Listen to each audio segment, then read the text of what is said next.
ಎಲ್ರಿಗೂ ನಮಸ್ಕಾರ. ನೀವು ನೋಡ್ತಾ ಇದ್ದೀರಾ ಟಿವಿ ವಿಕ್ರಮ. ನಾನು ಮುಮ್ತಾಜ್ ಅಬ್ದುಲ್ ನೆಲಡ್ಕ.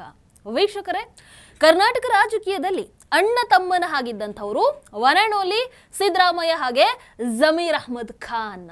ಆದರೆ ಈಗ ಆ ಸಂಬಂಧ ಮೊದಲಿನ ಹಾಗೆ ಉಳಿದಿಲ್ಲ. ಸಿದ್ದರಾಮಯ್ಯನವರ ಅತ್ಯಾಪ್ತ ಬಳಗದಿಂದ ಜಮೀರ್ ಅಹ್ಮದ್ ಖಾನ್ ಹೊರಗೆ ಬಂದಿದ್ದಾರಂತೆ. ಅಂದ್ರೆ ಅವರನ್ನ ಕಿಕ್ಔಟ್ ಮಾಡಲಾಗಿದೆಯಂತೆ. ಸಿದ್ದರಾಮಯ್ಯನವರ ಅತ್ಯಾಪ್ತ ಆಗಿದ್ದಿದ್ರೆ ಈ ಬಾರಿ ಸಚಿವ ಸ್ಥಾನ ಅವರಿಗೆ ತಪ್ಪೋದಕ್ಕೆ ಸಾಧ್ಯ ಇತ್ತ? ಮುಸ್ಲಿಂ ಸಮುದಾಯದ ಪ್ರಭಾವಿ ನಾಯಕ ಜಮೀರ್ ಅಹ್ಮದ್ ಖಾನ್ ಅಂತಹ ಲೀಡರ್ಗೆ ಸಚಿವ ಸ್ಥಾನ ತಪ್ಪಿದ್ದು ಹೇಗೆ? ಡಿಕೆ ಸಂಪುಟದಲ್ಲಿ ಯಾಕೆ ಸೇರ್ಪಡೆ ಆಗಲಿಲ್ಲ? ಈವರೆಗೆ ಎಲ್ಲರೂ ಏನು ಅಂದ್ಕೊಂಡಿದ್ರು? ಹೈಕಮಾಂಡ್ ಕೊಟ್ಟಿಲ್ಲ, ಆಡಿಯೋ ರಿಲೀಸ್ ಆಯಿತು, ಹಾಗೆ ಹೀಗೆ ಅಂತ ಅಂದ್ಕೊಂಡಿದ್ರು. ಆದರೆ ವಿಷಯ ಬೇರೆನೇ ಇದೆ. ಸಿದ್ದರಾಮಯ್ಯನವರ ಸಿಟ್ಟು. ಜಮೀರ್ ಅಹ್ಮದ್ ಖಾನ್ ಸಿದ್ದರಾಮಯ್ಯನವರ ಬೆನ್ನಿಗೆ ಚೂರಿ ಹಾಕುವಂತ ಕೆಲಸವನ್ನ ಮಾಡಿದ್ರ? ಹಾಗಾದ್ರೆ ಜಮೀರ್ ಬಗ್ಗೆ ಸಿದ್ದರಾಮಯ್ಯನವರಿಗೆ ಯಾಕಿಷ್ಟು ಕೋಪ, ಯಾಕಿಷ್ಟು ಸಿಟ್ಟು? ಸರ್ಕಾರಕ್ಕೆ 2 ವರ್ಷ ತುಂಬಿದಾಗ ಡಿಕೆ ಬಣ್ಣ ಸಿಎಂ ಬದಲಾವಣೆ ಹೇಳಿಕೆಯನ್ನು ಕೊಡ್ತಾ ಇದ್ರು ಕೂಡ ಆಗ ಜಮೀರ್ ಅಹ್ಮದ್ ಖಾನ್ ಒಬ್ಬರೇ ಅಂತ ಅನ್ಸುತ್ತೆ.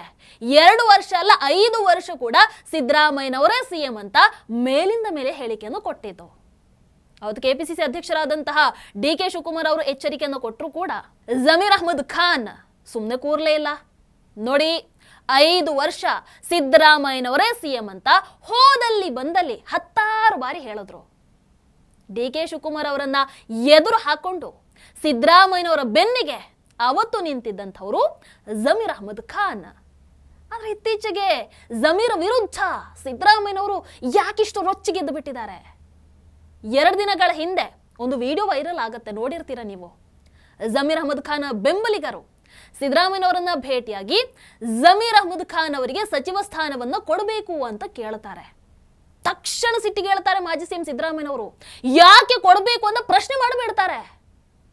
ಅಲ್ಲಿದ್ದವರಿಗೆ ಒಂದು ಕ್ಷಣಕ್ಕೆ ಶಾಕ್ ಆಗತ್ತೆ. ಅವರು, ಸರ್, ಅವ್ರು ನಿಮ್ಮ ಪರಮಾಪ್ತರಲ್ವಾ ಸರ್, ಅದಕ್ಕೆ ಕೊಡಿಸಿ ಅಂತ ಮನವಿ ಮಾಡ್ತಾರೆ. ಅದಕ್ಕೆ ಸಿದ್ದರಾಮಯ್ಯನವ್ರು ಏನ್ ಹೇಳ್ತಾರೆ ಗೊತ್ತಾ? ಆಪ್ತ ಅಂತಂದ ಮೇಲೆ ನನ್ನ ವಿರುದ್ಧನೇ ಕೆಲಸವನ್ನ ಯಾಕೆ ಮಾಡೋದು ಅಂತ ಸಿದ್ದರಾಮಯ್ಯನವರು ಕೇಳ್ತಾರೆ. ನೀವು ಅವರ ಪರಮಾಪ್ತ ಇಲ್ಲ, ಅದು ಮಾಡಂಗಿಲ್ಲ.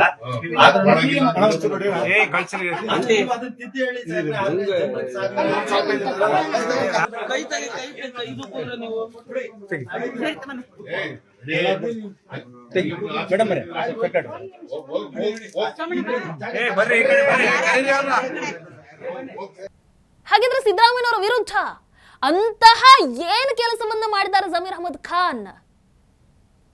ದಾವಣಗೆರೆ ದಕ್ಷಿಣ ಚುನಾವಣೆ ಸಂದರ್ಭದಲ್ಲಿ ಏನಾದ್ರೂ ಆಯ್ತಾ? ನೋಡಿ, ಸಿದ್ದರಾಮಯ್ಯನವರು ಹೇಳಿದ್ರು ಕೂಡ ದಾವಣಗೆರೆ ದಕ್ಷಿಣಕ್ಕೆ ಹೋಗಿ ಜಮೀರ್ ಅಹ್ಮದ್ ಖಾನ್ ಕೆಲಸವನ್ನ ಮಾಡಲಿಲ್ಲ. ಬಟ್ ಆದ್ರೆ ಅದಕ್ಕಿಂತಾನು ಸಿದ್ದರಾಮಯ್ಯವ್ರಿಗೆ ಏನೋ ಬೇರೆ ದೊಡ್ಡ ಸಿಟ್ಟಿದೆ. ನನಗನ್ಸದ ಅಧಿಕಾರ ಹಂಚಿಕೆ ಕೆಲವು ತಿಂಗಳ ಮುಂಚೆನೆ Zameer Ahmed Khan DK camp ಸೇರಿಬಿಟ್ಟಿದ್ರ.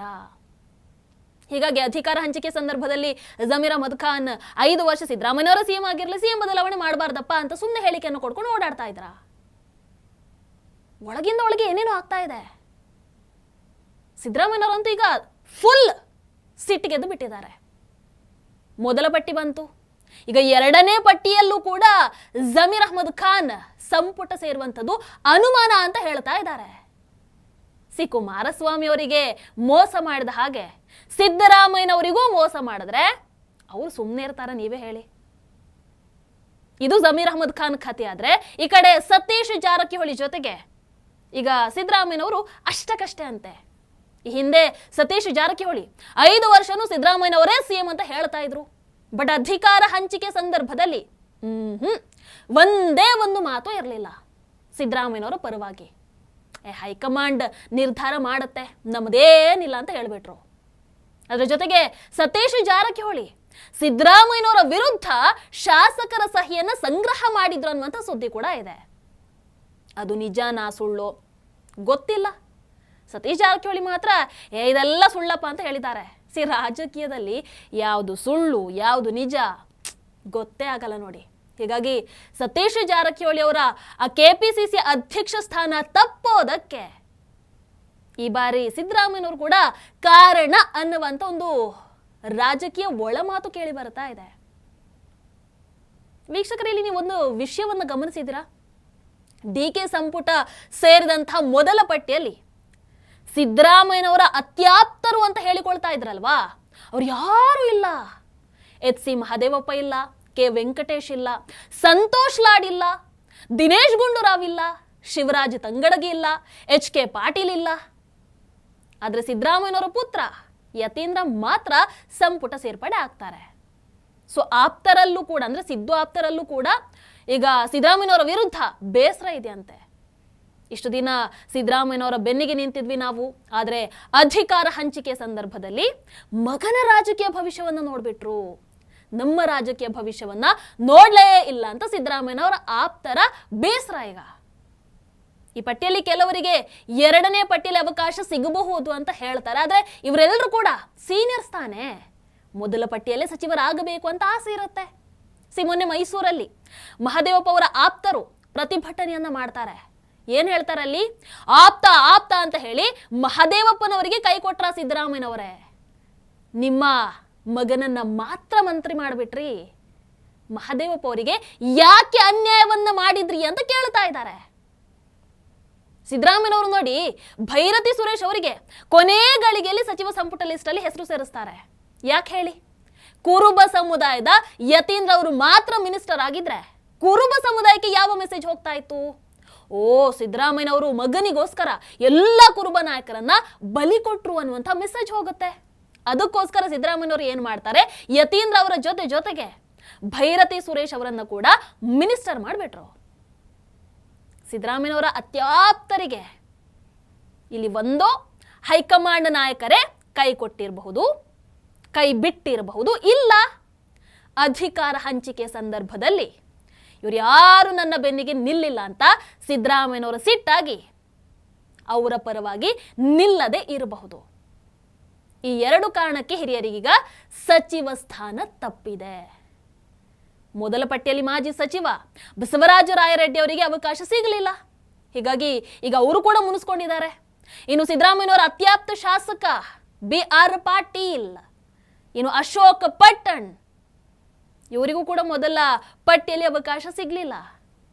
At least ಎರಡನೇ ಪಟ್ಟಿಯಲ್ಲಾದ್ರೂ ಹೆಸರು ಬರ್ಲಪ್ಪ ಅಂತ ದೆಹಲಿಗೆ ಓಡಾಡ್ತಾ ಇದ್ದಾರೆ. ಇನ್ನು ಸೆಪ್ಟೆಂಬರ್ ಕ್ರಾಂತಿ ಅಂತ ಹೇಳ್ತಾ ಇದ್ದಂತಹ ಮಾಜಿ ಸಚಿವ ರಾಜಣ್ಣ ಅವರಂತೂ ಇಲ್ಲವೇ ಇಲ್ಲ. ಅವರನ್ನು ಹೇಗೂ ಹೊರಗಡೆ ಹಾಕಿದ್ದಾರೆ, ಅದು ಬೇರೆ ವಿಚಾರ. ಅವರು ಹೇಳಿಕೆಯನ್ನು ಕೊಡ್ತಾ ಇದ್ರು, ಸಿದ್ದರಾಮಯ್ಯನವರು ಬದಲಾಗಬಾರ್ದು, ಬದಲಾದ್ರೆ ಪರಮೇಶ್ವರ್ ಅವರೇ ಸಿಎಂ ಆಗಲಿ ಅಂತ ಹೇಳಿಕೆಯನ್ನು ಕೊಡ್ತಾ ಇದ್ರು. ಅಧಿಕಾರ ಹಂಚಿಕೆ 2 ದಿನ ಮುಂಚೆ ಕೂಡ ಹೇಳಿದ್ರು. ಆದರೆ ಮೊದಲ ಪಟ್ಟಿಯಲ್ಲಿ ರಾಜಣ್ಣ ಕೂಡ ಮಿನಿಸ್ಟರ್ ಆಗಲಿಲ್ಲ.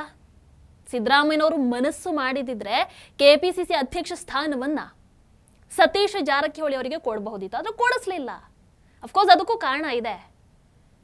ಸಿದ್ದರಾಮಯ್ಯನವರು ಅಧಿಕಾರದಿಂದ ಕೆಳಗೆ ಇಳಿದ್ರೂ ಕೂಡ ಇಲ್ಲಿ ತಮ್ಮ ಪ್ರಭಾವ, ತಮ್ಮ ವರ್ಚಸ್ಸು ಯಾವುದನ್ನು ಬಿಟ್ಟುಕೊಡ್ಲಿಲ್ಲ, ಅಂಡ್ ಅದ್ಯಾವುದೂ ಕುಂದಿಲ್ಲ. ಹೈಕಮಾಂಡ್ ನಾಯಕರ ಮಟ್ಟದಲ್ಲಿ ಸಿದ್ದರಾಮಯ್ಯನವರು ಇನ್ನೂ ಕೂಡ ಪವರ್ಫುಲ್ ಲೀಡರ್ ಆಗಿ ಉಳ್ಕೊಂಡಿದ್ದಾರೆ. ಕಾಂಗ್ರೆಸ್ಸಿನ 70ಕ್ಕೂ ಹೆಚ್ಚು ಶಾಸಕರು ಇಲ್ಲಿ ನಮ್ಮ ರಾಜ್ಯದಲ್ಲಿ ಗೆಲ್ಲಬೇಕು ಅಂತಂದ್ರೆ ಸಿದ್ದರಾಮಯ್ಯನವರು ಪ್ರಚಾರ ಮಾಡಲೇಬೇಕಂತೆ. ಅಲ್ಲೆಲ್ಲವೂ ಕೂಡ ಕುರುಬ ಮತಗಳೇ ನಿರ್ಣಾಯಕ ಅಂತೆ. ಬಟ್ ಮಗನಿಗೋಸ್ಕರ ನಮಗೆ ಸಿದ್ದರಾಮಯ್ಯನವರು ಸಹಾಯವನ್ನ ಮಾಡಲಿಲ್ಲ ಅನ್ನೋದೀಗ ಆಪ್ತರ ಬೇಸರ. ಆಪ್ತರಿಗೆಲ್ಲ ನಿಮಗೆ ಎರಡನೇ ಪಟ್ಟಿಯಲ್ಲಿ ಅವಕಾಶ ಕೊಡಿಸ್ತೀನಿ ಅಂತ ಸಮಾಧಾನವನ್ನ ಮಾಡಿದ್ದಾರೆ. ಆದರೆ ಜಮೀರ್ ಅಹಮದ್ ಖಾನ್ ಆಗಿರ್ಬೋದು, ಮಹಾದೇವಪ್ಪ ಅವರಾಗಿರ್ಬೋದು, ಕೆ. ವೆಂಕಟೇಶ್ ಆಗಿರ್ಬೋದು, ರಾಜಣ್ಣ ಆಗಿರ್ಬೋದು, ಇವರು ಯಾರಿಗೂ ಕೂಡ ಎರಡನೇ ಪಟ್ಟಿಯಲ್ಲೂ ಅವಕಾಶ ಸಿಗಲ್ಲ ಅನ್ನುವಂಥ ಮಾತುಗಳು ಕೇಳಿ ಬರ್ತಾ ಇದೆ. ಇದು ಒಂದು ಕಡೆ ಆದ್ರೆ ವೀಕ್ಷಕರೇ, ನಮ್ಮ ರಾಜ್ಯದ ಸಿಎಂ ಡಿ.ಕೆ. ಶಿವಕುಮಾರ್ ಅವರ ಆಟನೇ ಬೇರೆ ನಡೀತಾ ಇದೆ. ಡಿಫ್ರೆಂಟ್ ಸ್ಟೈಲ್ ಆಫ್ ರಾಜಕೀಯ ಈಗ ದೆಹಲಿಯಲ್ಲಿ ಭಾರಿ ಸದ್ದು ಮಾಡ್ತಾ ಇದೆ. ಈ ಹಿಂದೆ ದೆಹಲಿಯಲ್ಲಿ ನೀತಿ ಆಯೋಗದ ಸಭೆ ನಡೆದ್ರೆ ಸಿದ್ದರಾಮಯ್ಯನವರು ಹೋಗ್ತಾ ಇರಲಿಲ್ಲ, ಅವರ ಬದಲಾಗಿ ಕೃಷ್ಣ ಬೈರೇಗೌಡರು ಹೋಗ್ತಾ ಇದ್ರು. ಈಗ ಸಿಎಂ ಡಿ.ಕೆ. ಶಿವಕುಮಾರ್ ಅವರು ಮೋದಿ ಸರ್ಕಾರದ ಜೊತೆಗೆ ಸಂಘರ್ಷದ ಹಾದಿಯನ್ನ ಬಿಟ್ಟು ಸೌಹಾರ್ದದ ಹೆಜ್ಜೆಯನ್ನ ಹಾಕ್ತಾ ಇದ್ದಾರೆ. ಅಂಡ್ ಹೀಗಾದ್ರೇನೆ ಅಲ್ವಾ ಕೇಂದ್ರದ ಅನುದಾನ ಸಿಗುವಂಥದ್ದು. ಡಿ.ಕೆ. ಶಿವಕುಮಾರ್ ಮೊದಲ ದೆಹಲಿ ಭೇಟಿಯಲ್ಲೇ ಪ್ರಧಾನಿ ಮೋದಿಜಿಯವರಾಗಿರ್ಬೋದು, ಅಮಿತ್ ಶಾಜಿ ಅವರಾಗಿರ್ಬೋದು, ಎಲ್ಲ ಕೇಂದ್ರ ಸಚಿವರನ್ನ ಭೇಟಿಯಾಗಿ ರಾಜ್ಯದ ಯೋಜನೆಗಳ ಬಗ್ಗೆ ಚರ್ಚೆಯನ್ನು ನಡೆಸಿದ್ದಾರೆ. ದೆಹಲಿಯಲ್ಲಿರುವಂತಹ ಅಧಿಕಾರಿಗಳನ್ನ ವಿಶ್ವಾಸಕ್ಕೆ ತಗೊಂಡು ರಾಜ್ಯದ ಪರ ಕೆಲಸವನ್ನ ಮಾಡಿ ಅಂತ ಸೂಚನೆಯನ್ನು ಕೊಟ್ಟಿದ್ದಾರೆ. ಎಸ್, ಅಫ್ಕೋರ್ಸ್ ರಾಜ್ಯದ ಅಭಿವೃದ್ಧಿ ದೃಷ್ಟಿಯಿಂದ ಇದು ಒಳ್ಳೆಯ ಬೆಳವಣಿಗೆ, ಅದರಲ್ಲಿ ಯಾವುದೇ ಡೌಟ್ ಇಲ್ಲ. ಮೋದಿ ನೇತೃತ್ವದಲ್ಲಿ ನಡೆಯುವಂತಹ ಈ ನೀತಿ ಆಯೋಗದ ಸಭೆಗೆ ಮೊಟ್ಟ ಮೊದಲ ಬಾರಿಗೆ ಎಲ್ಲ ರಾಜ್ಯಗಳ ಸಿಎಂಗಳು ಕೂಡ ಭಾಗಿಯಾಗಿದ್ರು. ಈ ಹಿಂದೆ ನೀತಿ ಆಯೋಗದ ಸಭೆಗೆ ಯಾರೆಲ್ಲ ಹೋಗ್ತಾ ಇರ್ಲಿಲ್ವೋ, ಗೈರಾಗ್ತಾ ಇದ್ರು, ಅವರೆಲ್ಲರೂ ಕೂಡ ಈಗ ಮಾಜಿ ಸಿಎಂ ಆಗಿಬಿಟ್ಟಿದ್ದಾರೆ. ನೋಡಿ, ಸಿದ್ದರಾಮಯ್ಯನವರು ನೀತಿ ಆಯೋಗದ ಸಭೆಗೆ ಹೋಗ್ತಾ ಇರಲಿಲ್ಲ, ಕರ್ನಾಟಕದಲ್ಲಿ ಸಿಎಂ ಬದಲಾದ್ರು, DK ಶಿವಕುಮಾರ್ ಅವರು ಬಂದ್ರು. ಇನ್ನು ಪಶ್ಚಿಮ ಬಂಗಾಳದಲ್ಲಿ ಮಮತಾ ಬ್ಯಾನರ್ಜಿ ಅವರು ಹೋಗ್ತಾ ಇರಲಿಲ್ಲ, ಬಂಗಾಳದಲ್ಲಿ ಈಗ ಬಿಜೆಪಿ ಸರ್ಕಾರ ಬಂದಿದೆ, ಸುವೇಂದು ಅಧಿಕಾರಿ ಅವರು ಸಿಎಂ ಆಗಿದ್ದಾರೆ. ಇನ್ನು ಪಿಣರಾಯಿ ವಿಜಯನ್ ಅವರು ಕೂಡ ನೀತಿ ಆಯೋಗ ಸಭೆಗೆ ಹೋಗ್ತಾ ಇರಲಿಲ್ಲ. ಕೇರಳದಲ್ಲಿ ಕಾಂಗ್ರೆಸ್ ಸರ್ಕಾರ ಬಂತು, VD ಸತೀಶನ್ ಸಿಎಂ ಆದರು. ಇನ್ನು ತಮಿಳುನಾಡಿಂದ MK ಸ್ಟಾಲಿನ್ ಹೋಗ್ತಾ ಇರಲಿಲ್ಲ, ತಮಿಳುನಾಡಲ್ಲೂ ಕೂಡ DMK ಅಧಿಕಾರವನ್ನ ಕಳ್ಕೊಳ್ತು, TVK ಬಂತು, ವಿಜಯ್ ಜೋಸೆಫ್ ಸಿಎಂ ಆದರು.